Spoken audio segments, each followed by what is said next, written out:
Is this war somehow fundamentally new in character? What is the role of technology in this war?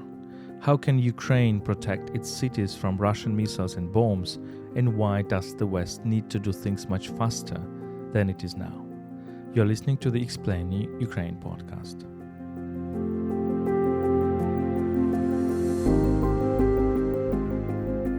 Explain Ukraine is a podcast by UkraineWorld, a multilingual media about Ukraine. My name is Volodymyr Yermolenko. I'm a Ukrainian philosopher, chief editor of UkraineWorld, and president of PEN Ukraine. My guest today is Ben Hodges, the former commanding general of the United States Army Europe. I held this conversation despite electricity and internet cuts that we are now experiencing in Ukraine after Russia's massive missile attacks on the Ukrainian energy infrastructure. Let me remind you that UkraineWorld is brought to you by Internews Ukraine, one of Ukraine's largest media NGOs. You can support our work at patreon.com/UkraineWorld. We provide exclusive content for our patrons. You can also support our volunteer trips to the front lines of this war at PayPal, Ukraine.resisting@gmail.com. You can find these links in the description of this episode. So let's start.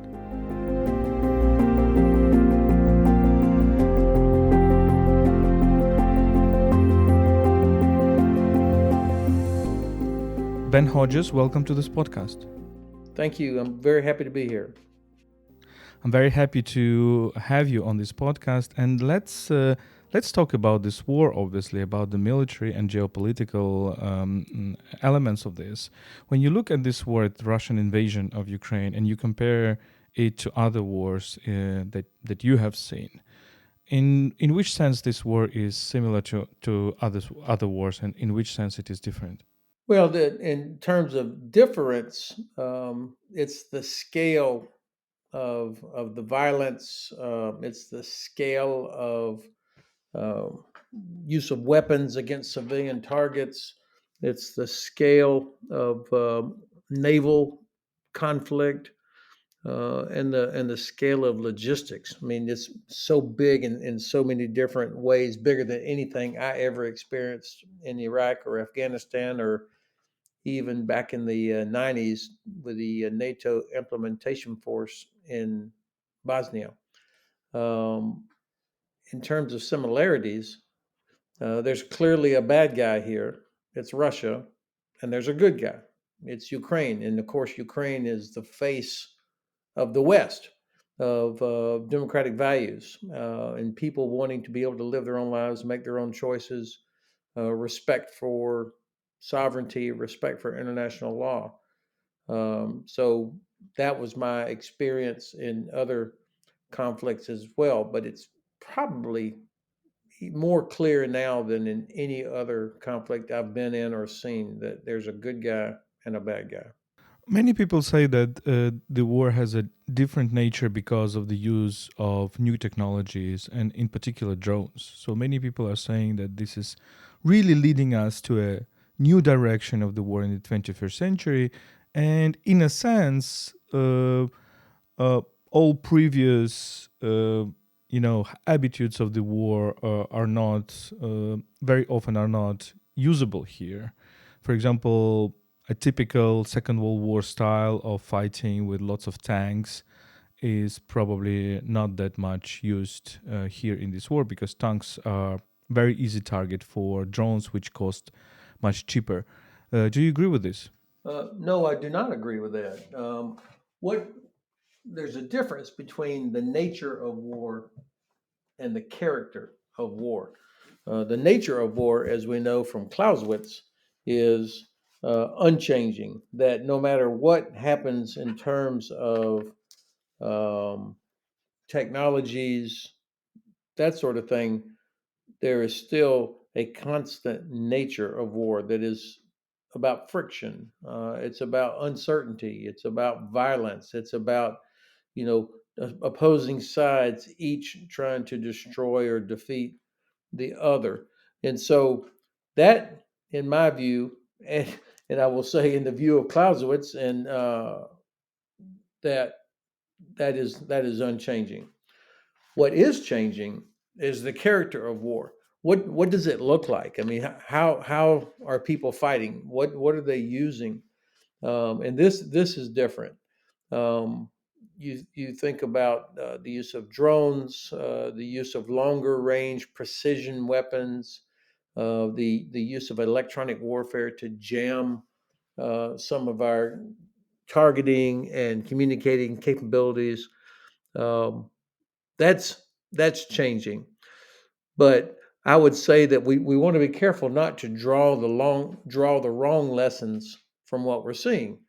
Um, the fact is, you still have to have quality women and men in your formation, leaders who can make decisions, soldiers who can survive in a terribly violent battlefield, and teams that are able to accomplish tasks despite the obstacles and the conditions. When I watch video of tanks or convoys being destroyed, 100 times out of 100, they're sitting out in the wide open where they're not properly employed or protected. Now, the use of drone technology has changed. Let's just say it makes it much more difficult to hide or to be concealed or to mass because there's so many drones out there that can detect. But the um, since the beginning of time, whenever one side showed up with a new technology, the other side would work to counter that technology. So I think what we'll see is more and more technology that can counter the effectiveness of drones rather than doing away with armored vehicles, for example. Same thing in maritime domain. What the Ukrainian Navy and special services, what they've accomplished um, against the Black Sea Fleet is going to be studied for decades. That you were able to defeat the Russian Black Sea Fleet, even though Ukraine did not no longer possess a navy in the traditional sense, but it used unmanned systems, air and maritime, special forces, sabotage, long range strike capability to make it impossible for the Russian Navy to stay and operate out of Crimea or in the Western Black Sea. That's that's how technology was adapted, but it also was a reflection of the poor state of training and discipline and maintenance inside the Russian Navy. I really like that you brought up technology because I think for many people around the world and maybe even for Ukrainian civilian Ukrainians, it was a big surprise to which extent Ukrainians are smart at technology. So developing new technologies, using them, adapting them, because the current war is all about adaptability. So the technological use sometimes change every 2 3 months, but at the same time we see that Russians are also adapting. They're not that dumb that sometimes we portray them. People portraying them. They're very good at technology as well. This is what I learned when I talk to Ukrainian soldiers, and sometimes they adapt even faster. So when we talk between Ukrainians and Europeans, Americans, the Westerners, Japanese, Koreans, other people that support Ukraine, I think recently more and more we hear that we need much more narrow cooperation in the technological field so that the technology that are being developed for this war are being adapted more quickly, more flexibly. Do you agree with that? That we need much more narrow cooperation in this field? One of the things that we've learned over the centuries was that nobody is ever truly prepared for the war that they enter. I mean, we always get it wrong, and in terms of understanding or estimating the enemy's strengths and weaknesses, our own strengths and weaknesses, the uh, the cost, not just in casualties, but in national treasure, and we always get it wrong on, what the right technologies are. So the key to victory is which side can adapt the quickest. Um, I've always thought that the best organizations are learning organizations, that it's part of their organizational culture and character, that they can adapt quickly, that they can self-correct, that they can learn from what they're doing, and then implement what they've learned as fast as possible. Whether we're talking about techniques or technology or a broader strategic approach, the side which is able to make the changes and adaptations to get it right the fastest is going to win. So you're correct that the Russian side, they're not dumb at different levels on different things. Clearly, they have a superior electronic warfare capability to anything that we in the West have ever possessed. That was true in the Cold War. It's still true today. It's something that we never made a core competency, whereas I think from the Russian side, it is a core competency. So we're going to have to get better at countering that and being able to operate within that sort of environment. But our reliance on technologies, such as GPS, um, makes us vulnerable to that kind of jamming. So we got to figure out how to get around that. The Russians have always had a density of air defense capabilities that exceeded ours, because they knew that the West, would come with so much air power that they could not match it. So they would have to have better defensive or air defense, if you will. But what's been interesting to me is that the quality of Russian equipment, by and large, has turned out to be not very good. I don't think too many people are going to be interested in buying Russian manufactured equipment, whether we're talking about aircraft or long range systems or tanks or other uh, other kit. It has turned out that what the Ukrainians are using ends up being more effective than what the Russians show up with.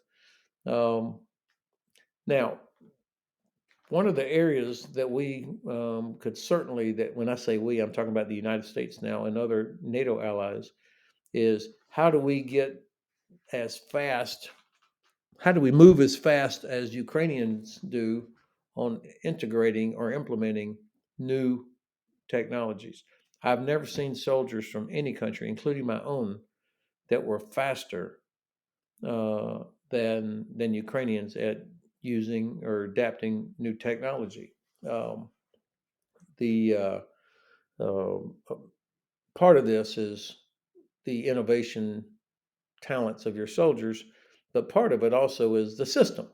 I think I don't want to overstate it. It's not perfect, but clearly you're in a fight for survival, and so innovation is encouraged, and people can try a lot of different things.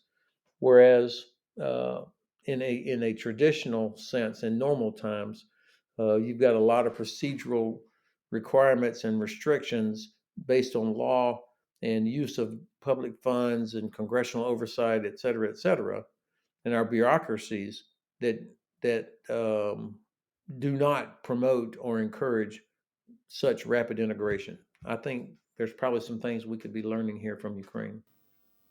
I think you're right. It's very interesting how survival here actually leads to innovation because, before this war, we have been discussing lots of different conceptions of value systems in which survival and innovation were opposed to each other. Now we see how the need for survival actually can lead to innovation.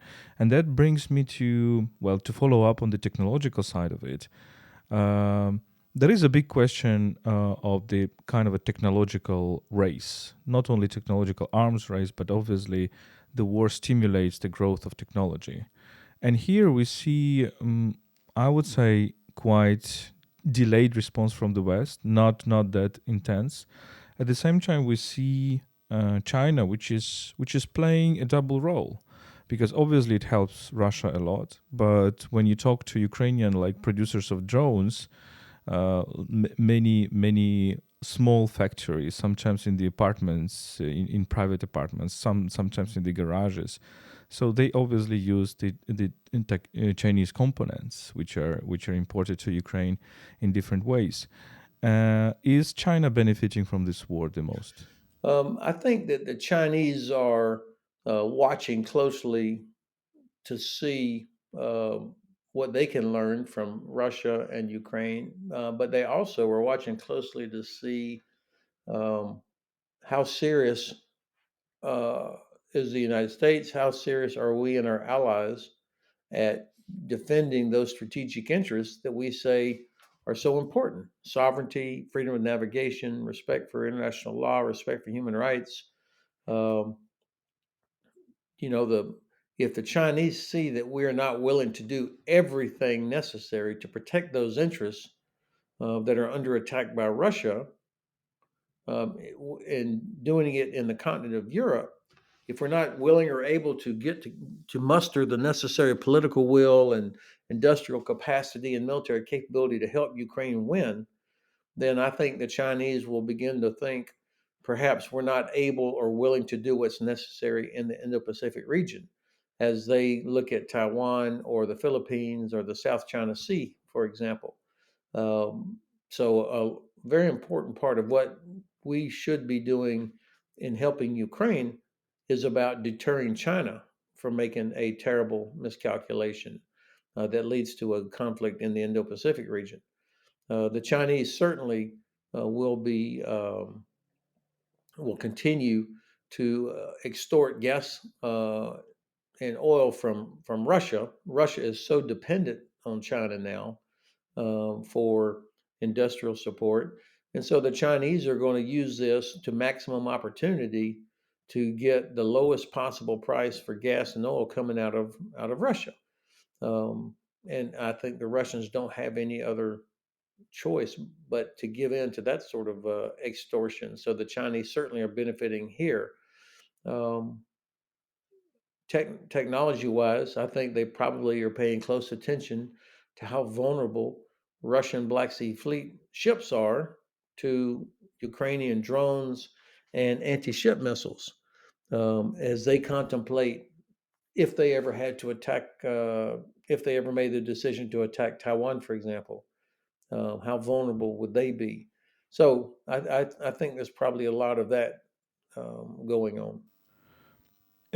Let me come back to the theater of war, what is happening here. And you already mentioned the question of air. And of course, one of the big pains of Ukrainians right now is that air is still not protected. So we have big cities like Kharkiv and Odessa and Dnipro. This night was a huge attack on Dnipro. And we don't have the air protection sufficient enough to protect the cities, and therefore every time we are suffering from huge missile strikes, and there are civilian deaths, and there are the big damage to our electricity. Right now, I'm making this podcast with you in from Brovary, Kyiv suburb. We don't have electricity right now, so I'm actually using an alternative accumulators to make this podcast, and using mobile internet, so it can be cut off at any moment, for which I'm apologizing in advance. But this shows that Ukraine was, of course, not able to protect all its electricity generation, and therefore we have this huge shortage right now. So there are two ways probably to respond to that, or maybe three ways: is more air defense systems around Ukrainian cities, maybe Patriot systems or others. Second, a capacity to strike the Russian territory from which missiles and guided bombs are going on Kharkiv, for example. And third, it's our own air fleet, or about which we are talking since the beginning of this full-scale invasion, these famous F-16s, which some people say are already operating in Ukraine. Some other people say that they will be operating in Ukraine. But all that, it took time. How would you respond to this? So I would say yes to all three of those things. First, let me take them in a reverse order. First, the F-16s. Of course, these things should have been provided immediately, along with MiGs and other capabilities immediately. But the fact that they're not, and that they're still not even actually there yet, it looks, is a reflection on our failure in the West to declare that our objective is for Ukraine to win. our reluctance or hesitance or inability to clearly state the objective that we want Ukraine to win is manifested in this drip, drip, drip incremental decision making about what assets to provide. So that's um, I, I hate it, but it is where we are. Um, when the F-16s do enter combat, there will not be a big announcement, nor should there be a big announcement. We're not entitled to know as outsiders, when these are going to arrive, even though everybody wants to know, including the Russians. And so I think I have great confidence in Ukrainian leadership, the general staff, and in the Air Force that when they do have this capability, that it'll be used in a way that builds confidence, builds experience, where you don't lose everything in the first couple of days, but that we implement it where you get the best effect.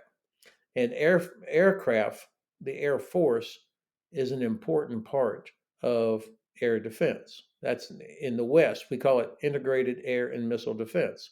It's ground systems, it's air systems, it's the sensors, the radar, it's the headquarters that integrates all of these things together so that you get the right weapon against the right incoming target in the right priority. And of course, what's protected is also that's a tough decision that has to be made by the leadership on um, what the priorities for protection are. Not everything is going to be protected. That's always the case. Nobody has enough air and missile defense to protect everything, so you have to prioritize. But so of your three things, the first one on the aircraft, it will be part of air and missile defense for countering Russian aircraft that are launching glide bombs or missiles, or against incoming missiles of certain types, which could be engaged by Ukrainian Air Force. The second category is um, of what needs to be done is what we call it's better to kill the archer than to try and intercept all of the arrows.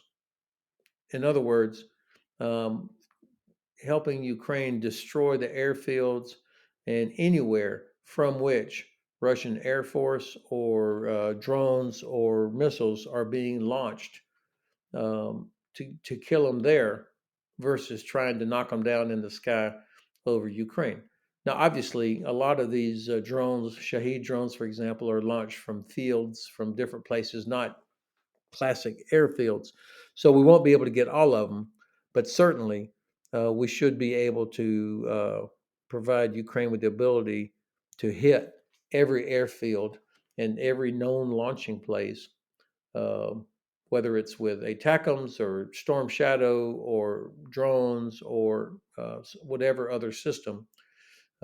That would help significantly reduce the number of attacks on Ukrainian cities. And then finally, um, this back to this construct of integrated air and missile defense that I alluded to in the beginning. It's not just about having Patriot. It's the combination of systems that are guns, that are missiles, that are electronic means. It's everything that's used appropriately against the right target.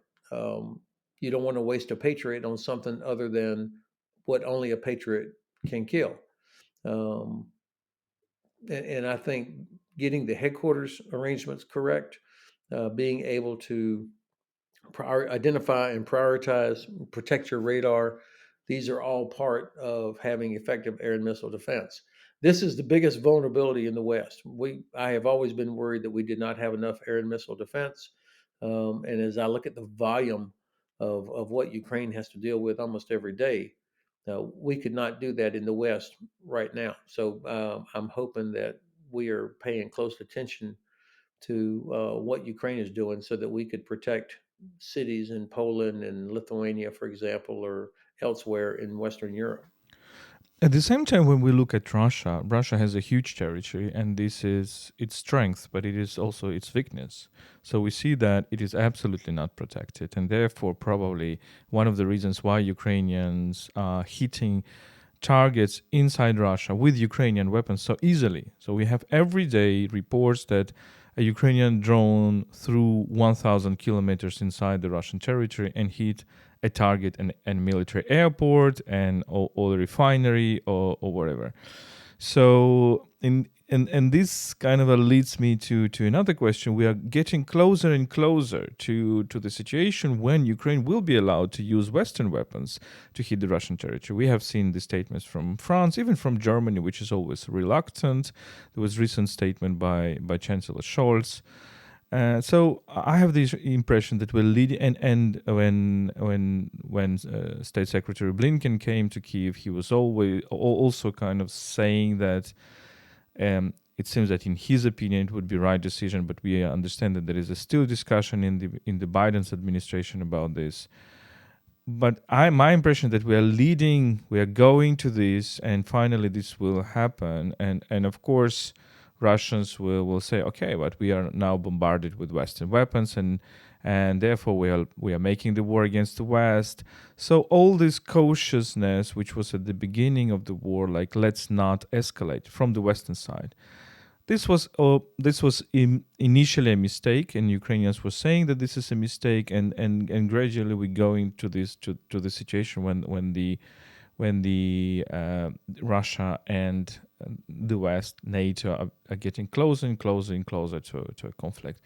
Let me ask you a question: whether the military circles in the West that you know and you talk with, are they realizing the fact that we're getting closer to a probable, major, or maybe not major but minor military confrontation from NATO to with Russia? We can imagine a small enter of Russian troops into Lithuania, Estonia, for an operation during the week and then pulling off or whatever provocation. So, is there a discussion about that? I think that um, what you just described, I would not say it's impossible, but I would say it's unlikely. The best way to make sure that there never is a NATO versus Russia actual conflict is by helping Ukraine defeat Russia in Ukraine. So I mean that's the best way to do this. Now the Russians are doing things, so-called gray zone or hybrid activities such as the GPS jamming that happens over the Baltic Sea, uh, messing with borders in the Baltic region, or with Estonia, for example. Um, the continued, in fact, increasing amount of disinformation efforts that happen throughout Europe and in the United States, trying to disrupt our elections. You see quite, I think we're starting to see sabotage happening against different businesses in Europe that are no doubt inspired by or directed and paid for by the Kremlin. So they are doing those things, but the idea of something as specific as ground troops going into a country seems unlikely. Now, um, I would not discount it.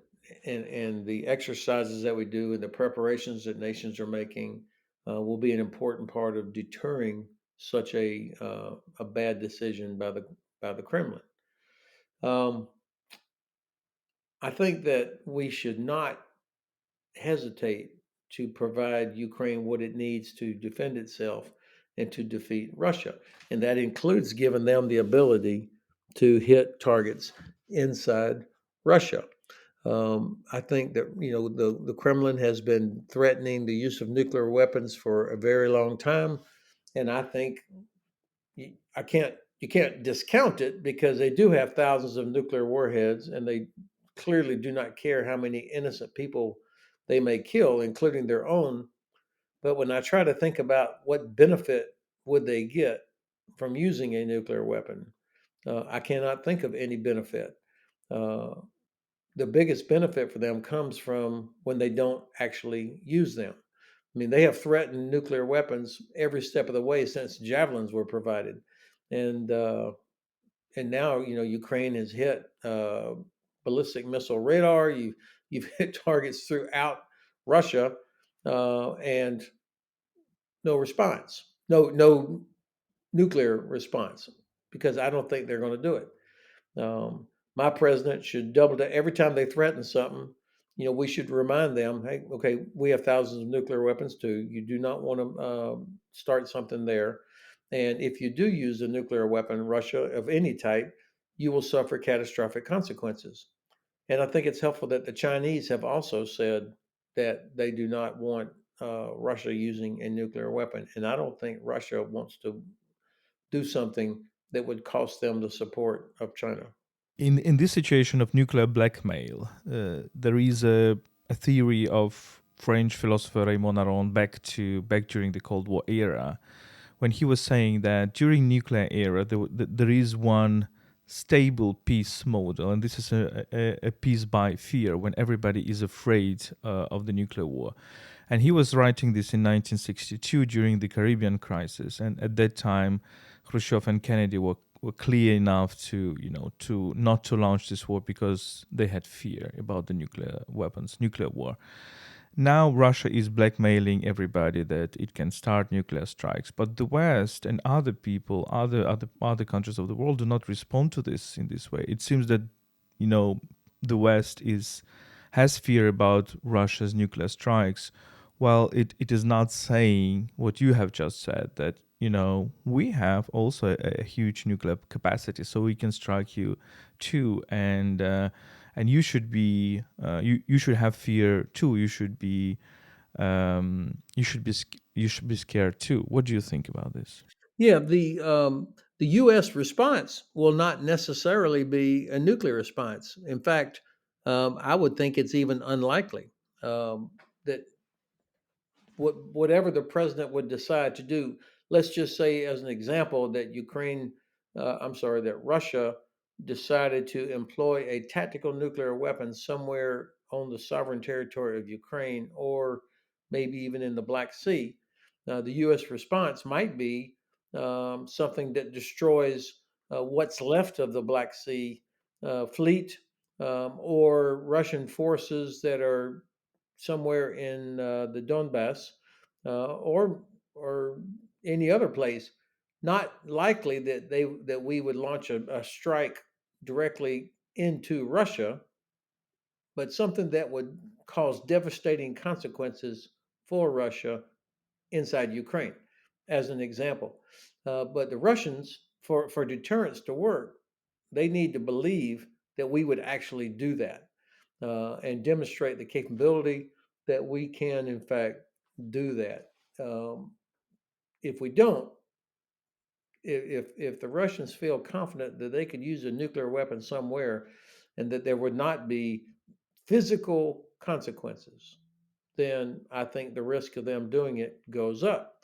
And then, of course, that's a terrible message to send to Iran or North Korea, China, anybody else that has a nuclear weapon or wants to have a nuclear weapon, that the United States could be blackmailed just by the threat of Russia moving a nuclear weapon into Belarus, for example, or something like that. So deterrence works when the other side believes that they will be defeated, or that the cost will be so high that it's not worth doing. And we have to make sure that that's in the mind of everyone in the Kremlin. Absolutely. I do hope that these deterrence logics, it comes back into the minds of Western leaders, both political and military, and we make clear altogether that Russia is careful enough not to cross its own red lines imposed by the international community. Ben Hodges, thank you so much for this conversation. Volodymyr, thank you very much for the privilege of being on your podcast.